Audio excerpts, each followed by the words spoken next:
everyone. I'm Mo. And I'm Katy. And this is The Mo and Katy Show.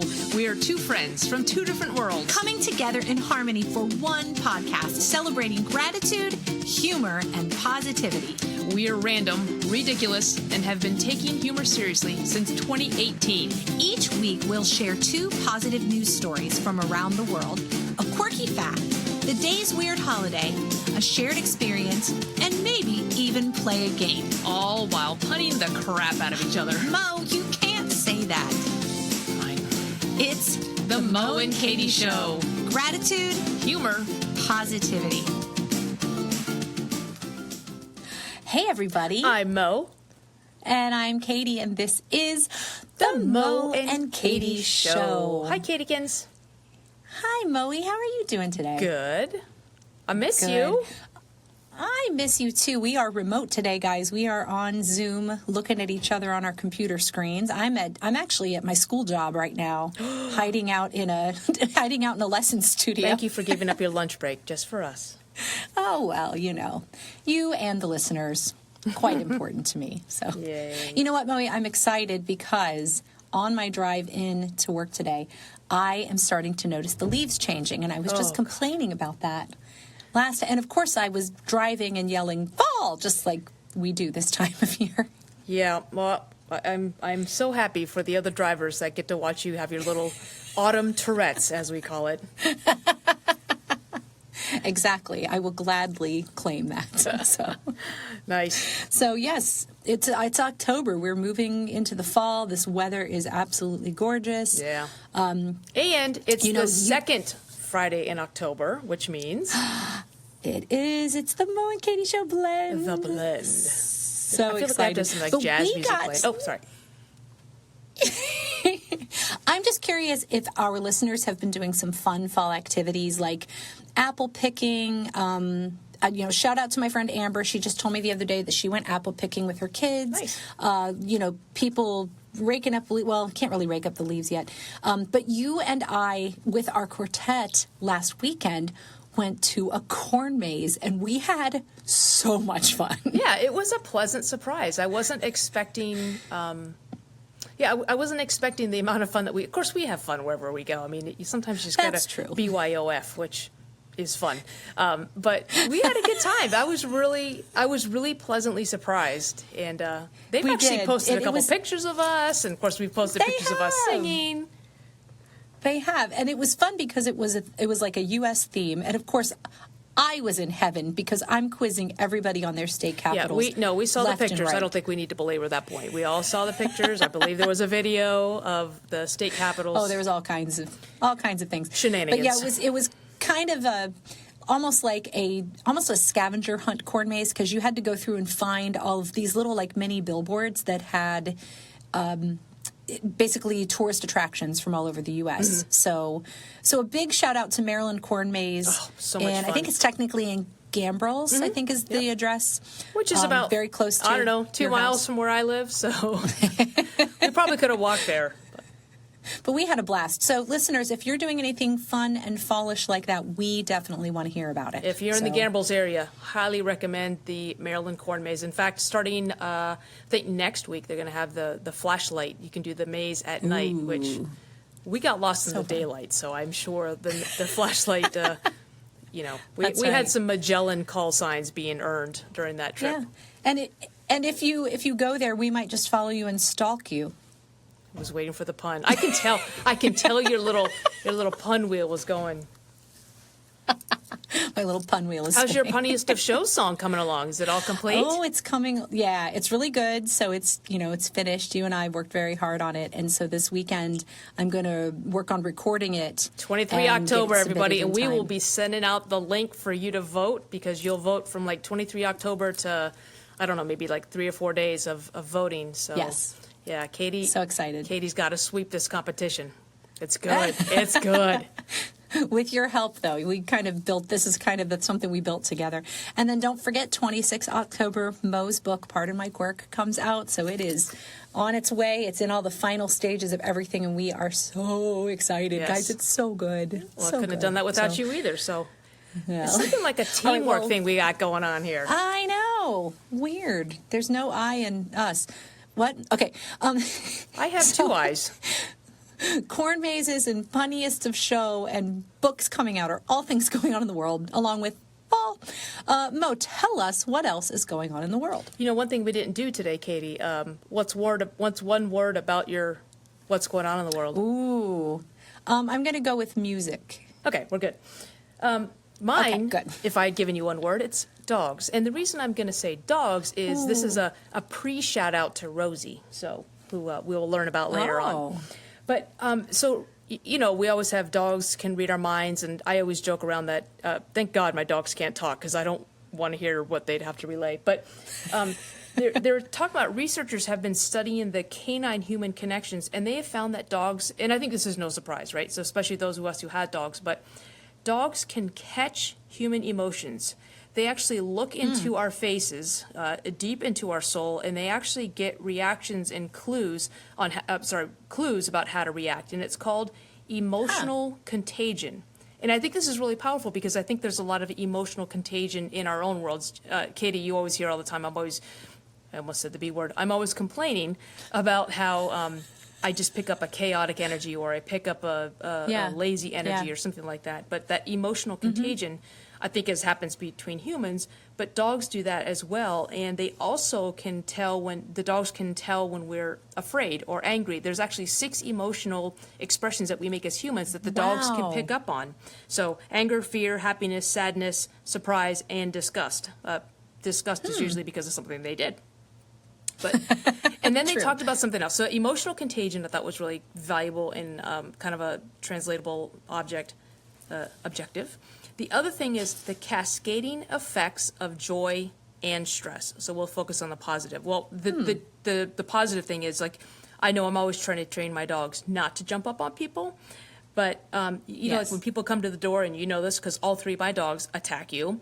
Sometimes the cat does too. But they sense my excitement at your visit, so they get excited. And so even though they're not supposed to jump up on our visitors, they still do because they are feeding off of my energy. So I love that. Well, that makes sense. Cascading effect. That. So emotional, if you learn nothing else from my What's Going On in the World, it's emotional contagion, meaning our stuff is contagious, not that way, but, and the cascade. There's a medicine for that. Yeah, maybe. exactly. And the cascading effects of joy and of stress. So make sure we're sending joy out to be cascaded. That's really interesting. You know, I remember, you know, a lot of you know that we went through a cancer battle with my oldest son, and I remember how much our one dog, Raven, who has always been really close to Josh, I remember how affected she was. Like when he would be gone in the hospital, and then when he would come home, she would like she was protecting him, would lay on him. Like it was crazy how much she picked up on the fact that something was going on with him. So, but yeah, I love the idea, like when we get excited and we get them more, you know, riled up and excited, and they get excited. It's just fun. Yeah. It's just fun to. No, I'm not advocating humping house guests, because that's something else our dogs do. But you know, emotional contagion and cascading effects of joy and stress. That's all I got. Oh, I love that. Yeah. That's awesome, Moe. That's really cool. All right. Well, you know, dogs are something we're interested in. We are both interested in music, and my story is a really kind of a cool twist on something musical and mathematical at the same time. So music and math have a lot to do with each other. You look confused. You know, math. Confused, concerned. I want to talk about a Belgian mathematician. He has created an entire electronic music album, and where he got his sounds was from data gathered from black holes in space. What kind of data do you get from a black hole? Well, this guy, his name is Valery Vermeulen. He by translating data from simulations of black hole mergers and gravitational waves, neutron stars, elementary particles, I'm reading all of this, the behavior near the black holes and the white dwarfs, he translated those into sound. And he collected the data from the Voyager satellite, which is sitting about 14 billion miles from Earth right now. And Dude, that's crazy. Captures I know. It captures billion. electromagnetic radiation given off by the galactic objects. So he took those sounds, he translated them into music, and actually got himself a record deal with a company called Ash International for creating this space music. All the stuff, all of the sounds he uses are from outer space. I just think that is so cool. That's bizarre. No, only because we've had this problem before, and so just to confirm, Valerie is a male scientist, musician, mathematician? It is a male scientist. Okay. I'm just checking. Absolutely. The process to transform the radiation readings into sound is called data sonification. Is that one word or data sonification? Data space sonification. I see what you did there. This is space. Nice. You're out of this world. That was excellent. So you cannot say, folks, that the Mo and Katy show is not educational. You're learning all sorts of things. I know. I know. Getting your dogs calmed down or excited, listening to music from space, all this good stuff. All of this. Are we just going to blast past You're the black hole welcome. part? I'm not allowed to. Yes, we are. I'm not allowed to go into the black hole. Okay. No, you're not. Okay, just checking. But I love how inventive someone can be with music, how they can make music out of sounds that we've literally never heard before. They're not using, earthly instruments. They're using things that are out in space. So I just think that's really, So is it just really a tone, cool. when they do data sonification, then is it just a tone, like whatever that frequency is? Is it like a MIDI recorder, just it's a tone? Exactly. They take the tones, and they create, they use software to create tracks and just kind of mix the different tones together to create music. So I'm going to check out, I haven't listened to any of it yet, but I'm going to check that out because it sounds pretty cool. I like it. Yeah. All right. Cool. Well, cool. All right. Well, there's no segue because my quirky fact has nothing to do with my what's going on in the world. Now, be careful. However, I just want to say, be careful, because Carrie Ward is listening, and she has given us some healthy texts. Healthy meaning they are most supportive and they are voluminous in that she has confirmed, much as Sarah has, about the shoddy recording or reporting. Well, I'll have to say, because of my love for the topic matter, this is probably my best, my most thoroughly researched quirky fact that I have ever done to date on the Mo and Katy show. Challenge accepted.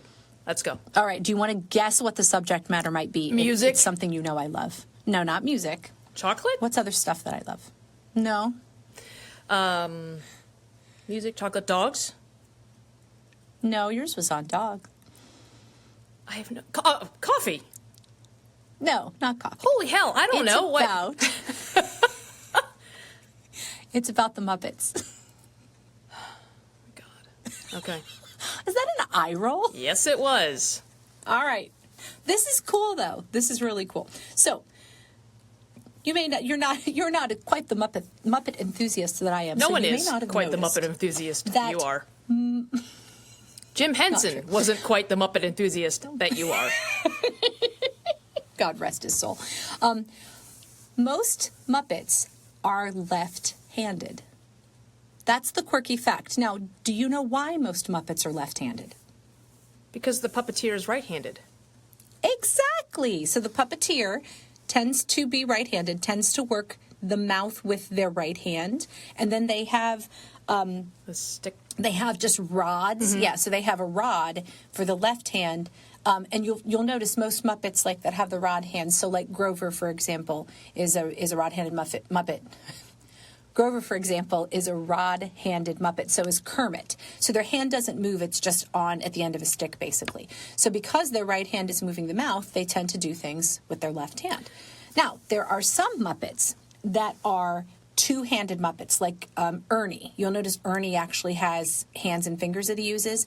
When that's the case, they need another puppeteer to be the right hand for that. Like, is that where the phrase right-hand man came from? Ernie. No, but I think it's applicable in this case. But the Swedish Chef was actually Jim Henson's two hands, right? Left and right? I think it may have been, actually. He did the voice for it, but I think it was. But yeah, the Swedish Chef works too much in too much detail to not have both. But even like Big Bird, even Carol Spinney, who recently passed away as Big Bird, like had his arm up in the air as Big Bird's mouth, and then was primarily left-handed. So if you happen to catch any, like, clips of a Muppet doing anything, they're primarily doing it with their left hand. Now, do you think that applies in England? I don't know if the TVs on the other side of the road, or well, because the TV might be inverted. I don't know. I'm just asking. That's true. So, but here's a question for you. I would think most puppeteers are creative people, right? They're the creative minds. Yes. So most creative people are actually left-handed because they're right-brained. That is a characteristic. Yeah. So you're saying, are you saying that most Muppet puppeteers or Muppeteers are of the right-handed, therefore left-brained? As opposed to being left-handed, right-brained, which if they were left-handed, that means the Muppet would be right-handed. And I don't know what the status of, like, what would be the breakdown of actual left-handed Muppeteers, because those are the creatives. See, you're trying to poke holes in my thorough research. I'm just trying to prove that you do shoddy reporting. I would like to know the percentage of ambidextrous puppets. And given ambidexterity, I would like to know whether the Muppeteer chooses then to use the mouth with the right hand. So if you had an ambidextrous puppeteer, do they also Which default? is a good quartet name, by the way. Ambidextrous puppeteer? Yes. Okay. If so, actually, here's what I want to know. I want to know if somebody's ambidextrous out there, our listeners. If you are ambidextrous, do you still favor one hand or the other? In which case, it doesn't make you ambidextrous, unless ambidexterity refers to your ability to do things with both hands equally well. So what I'd like to know is, I would like to know who is ambidextrous, and if you are ambidextrous, this next question is, do you favor one hand or the other? And then the next question is, how many Muppeteers were ambidextrous, and how many Muppeteers were actually right-handed, therefore that the puppet, or left-handed, so therefore the puppet was left-handed, right-handed. So I'm wondering how many of our listeners just fast-forwarded through that last part. I think most people like me fast-forward right through the quirky fact. So here comes the chapter marker for Weird Holiday. All right, I'm going to need some love for the quirky fact, but it's funny that you mentioned England, because just another fun fact about the Muppets. The entire Muppet Show that was on network television in the way early 80s was actually all shot in Great Britain. Yep. Yeah. So it's possible that we saw the flipped right-hand thing. So it's possible that the puppets are right-handed in England, and here. Okay. She is done with me right now. I can see it in your face. It was confirmed, though, that Jim Henson was right-handed and Kermit is left-handed. That's all I have. I'm just giving you crap. I know you are. All right, Moe, tell us what today is. Today is Fluffernutter Day. Ah, that's awesome. So I didn't know this. Marshmallows actually date back to the Roman Empire, but then the marshmallow and then marshmallow cream and fluff. There's a bad joke in there. Marshmallow, cream, and fluff were used as homeopathic remedies in the 1800s. Really? But that's not what I'm talking about. I'm talking about marshmallow fluff, which was actually first whipped by Archibald Query in Massachusetts in 1917. Do you know what you know what it's made out of? The marshmallow fluff? Sugar. Just sugar, right? Yeah, corn syrup, sugar syrup, vanilla flavor, and egg whites. It's a Oh, that's the egg whites. Give it the fluffy part. Yeah, okay, so it's that makes sense. It's a well-beaten mixture of it. So he actually made batches of it, and then he sold it door to door. And then during World War I, they had sugar shortages, and then there was rationing, and that just kind of brought everything to a kind of a halt. But this is interesting. They actually made a proposal to make the Fluffernutter sandwich the official state sandwich of Massachusetts. So the legislation was introduced, but it's been stalled for nearly a decade. But there is a fluff. Well, that's there is a fluff festival that just happened last in September, and it celebrates all things fluff. So happy National Fluffernutter Day. So I love you'd say like, hey, what did your great grandfather do for a living? Oh, he was a door-to-door fluffer salesman. I don't think they said he was a door-to-door fluffer, because that is most certainly not the same. Well, you know what I think would go really well with a Fluffernutter sandwich would be a good hot mug of Moe and Katy Show blend. Don't you think that would go well with a Fluffernutter sandwich? I do. You know what else would go well with a Fluffernutter sandwich and a good cup of steaming Moe and Katy Show blend? What? The ability to call someone by their right name. Now, Yes. before we introduce this next segment, I have to say one thing. My dad always said, there's one thing a man or a woman truly owns, and that is their name. He said, because of that, don't ever misspell it and don't ever mispronounce it. And so I have to give an apology to Vera Crouse, because during our entire interview, I kept calling her Vera, and it drives me nuts. To much of the point, I'm going to go over and edit it and go, hey, welcome to the show, Vera. You know. So this is carte blanche. If I ever mispronounce someone's name, please just someone put your hand on my arm and just say, Mo, you idiot, it's Vera, or it's Katy, or Katy. Well, Vera is a very wonderful soul. She is incredibly positive and just full of all kinds of light and wonderfulness. So I'm sure all is forgiven, Moe. But I do appreciate the blanket statement. But we really enjoyed our time with Vera, and we know you're going to enjoy hearing all the wonderful things that she has to say. So we give you the Mo and Katy Show Blend featuring Vera Crouse. Okay, we want to find out more about how gratitude, humor, and positivity resonate with other, regular people, maybe more normal than we are. Well, but we couldn't find any normal people, so we want to welcome, I mean that in the best possible way, Vera Crouse, Zumba instructor, transformation coach, middle school chorus director. Wow. Are you still teaching Bach to Rock? Not anymore. I had to put one of the plates down. All right. Okay, yes. Former Bach to Rock teacher. Yes. Quartet mate, you still in Revel, our competition? Yes. Yes. And the director of the Greater Richmond Chorus. So because you have nothing going on, you have the fine Sweet Adeline. That's right. No, we want to welcome you. Yes. So Vera, did Mo miss anything in her brief intro? Is there anything else you would like the listeners to know about you?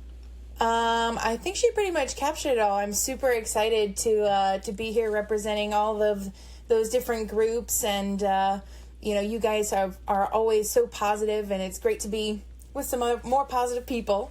Yay. Absolutely. We affectionately call it the tribe of weirdos. Yes. So if that offends you, then Katie's the one who came up with that.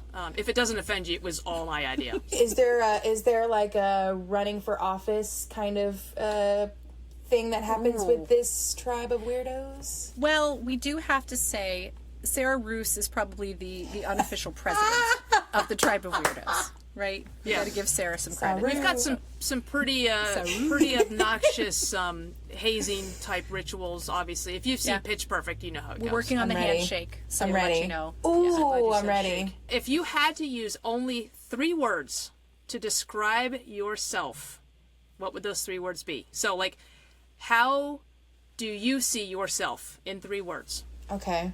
I feel like we're doing Mad Libs. Oh, yeah. 3 words to describe myself.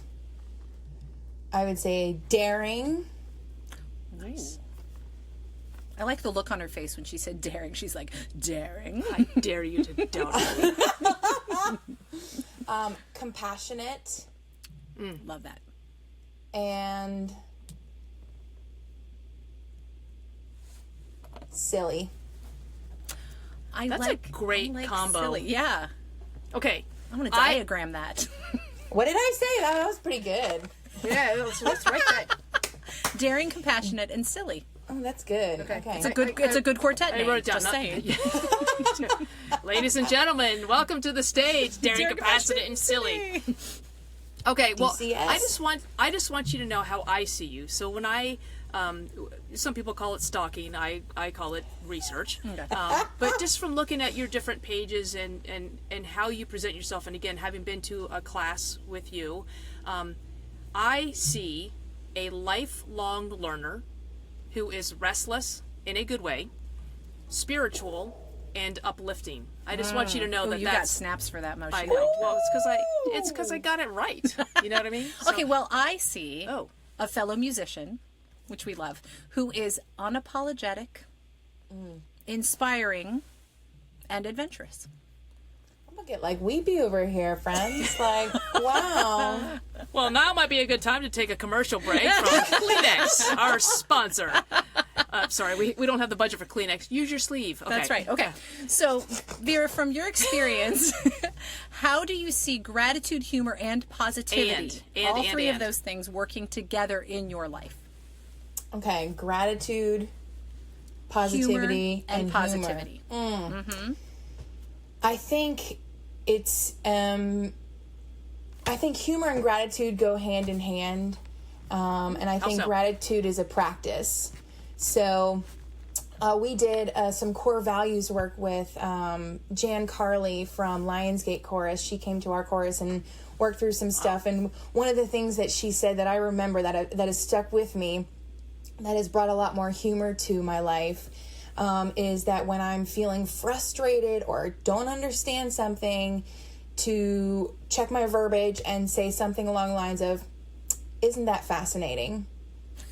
And so I, teaching middle school, directing a chorus, I have all kinds of opportunities to turn that phrase from like into "Isn't that fascinating?" And I always chuckle. There's no way I can't. If I say it, and especially if I say it out loud, oh, it's great. And if people know that that's a thing for me and they hear me say that, oh, that's even better. Wait, is that the Southern equivalent of "bless your heart"? Like, Pretty much. you thought you could drive all the way with your parking brake on? Oh, Isn't that fascinating? Isn't that fascinating? Okay, so aside from that phrase and kind of taking that moment to be present and check yourself, what would you say is the best single piece of practical, actionable advice that you can offer in regards to gratitude, humor, and positivity? Okay, so I want to quote a book, if that's okay. I've gotten way into Brene Brown. Yes. And so I was rereading some sections this morning, and it happened to be on joy. And so it says, "Joy is what happens to us when we allow ourselves to recognize how good things really are." That's so good. And so I think, those things kind of all go together, realizing that there's so much to be grateful for, trying to find the humor in these situations that feel frustrating, and focusing on those moments from day to day, make it, a little bit more palpable when we, experience those valleys. Wow. That is really amazing. I feel like I don't have deep enough thoughts in my life. This interview segment is proven to be one that makes Mo examine her life a little bit more. I will tell you, my roommate, Rosie, is very good at letting me pontificate out loud. That's awesome. Love that. Shout out to Rosie. Little pit mix, and the older she gets, the more affirmative with Yeah. She is the nods, smartest dog ever. I love Rosie. I do too. I'm a big fan of Rosie. That's amazing. That's good. Awesome. And Mo, you and I have talked about that in our lives a little bit, looking for, and I always like to call them those perfect moments. Like you're, sitting with a friend having a cup of coffee and talking about, things going on in your life, or laughing about something together, like those little perfect moments. Being outside and observing nature, like just all these little things in our lives that if we're not careful, we'll miss them. And so I love that, and that's how we can find joy and mix the gratitude, humor, and positivity together. Absolutely. So that's fantastic. I love that. So we have two more questions for you, Vera, and these are very important. Where can people find out more about you and connect with you? So are you, you're on some social media things? Is there anything? You're trending on MySpace, yes, by the way. Well, she's probably not old enough to know my MySpace. top 8. She does know MySpace. Got to get up there with MySpace. Tom. Had a top. It's been a minute, but I was there. Oy. She was there. I don't even. I had top one. 8 friends. You pick your top 8 friends and put them in Remember a grid. that? It was a thing. Yeah, and it could cause fights if. Anyway. Oh, it got intense. Especially if you didn't talk about it. That was the thing. Don't talk about it. How can we follow your positivity? How can we keep up with what your chorus is doing, what your quartet is doing? What are some ways that we can How do we get in your Zumba further class? stalk you? So all of those groups are on Facebook. I'm actually in the process of coming up with a website that I'll certainly be sharing on Facebook, just to kind of put all those different factors together and give it like one little, place to find it all. I do have a Zumba page for my Zumba classes. Greater Richmond Chorus and Revel both have a Facebook page as well as my personal Facebook page. Feel free to message or send me an email that's connected through there. Awesome. And that'd be great. And we'll, with your permission, whatever you feel comfortable, we can share that in our show notes as well, so people can connect with you. Yeah, because y'all need more Vera. I'm telling you. That's right. Yeah. I guarantee you have an insufficient amount of Vera in your life right now. Yeah. Just saying. It's called a Vera deficiency. Is it? Yes. Okay. It's Oh, I proven. like that. Yes. Yeah. Oh, I don't okay, like that. so are you done with your question? I'm done with my. Okay. Are you feel like you're question shaming me? But whatever. Okay, go ahead. I am. So the most important question we have, and we want you to share with us your best dad joke. And okay, so I'm talking. I need some eye rolling. I need it to be groan worthy. So what we want is your best worst joke. Yes. Okay. Well, this is my best joke of the worst jokes. So I have a lovely email that comes on a regular basis with some funnies from a friend, and so this is the one that gave me a little chortle. All right. I do have to read it though because I'm not perfect at it, but my delivery is spot on. An elderly man was having problems and went to see a specialist. And the doctor fitted him with some hearing aids that brought his hearing back to full strength. After a few weeks, the man came back to make sure the new equipment was working properly, which it was. The hearing specialist said, "It all seems perfect. Your family should be delighted that you can hear everything now." The man says, "Oh no, I haven't told any of them. I just sit quietly, listening carefully. I've changed my will 4 times. I love it. Nice. That delivery was spot on. That was good. Really that was good. To tell She him. got in character. Yeah, she had to play the role of the doctor. I know. And I should have brought out my reading glasses. Yeah. We want costumes next time you tell us a joke. Yeah. Please. I knew I forgot something. Hashtag opportunity missed. But that's good. Awesome. Well, Vera, thank you so much for joining us and reminding us of the roles that gratitude, humor, and positivity all together play in our lives. And we'll do our typical sign-off. We always remind our listeners to be grateful, keep laughing, and stay positive. And join us as we say goodbye. We'll see you next time. Okay, bye! Bye.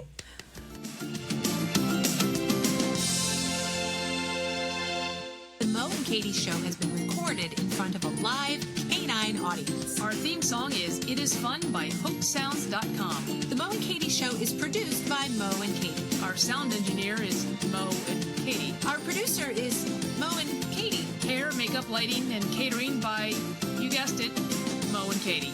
For comments, suggestions, and smart remarks, visit the Mo and Katy Show Facebook page or email us at moandkatyshow@gmail.com.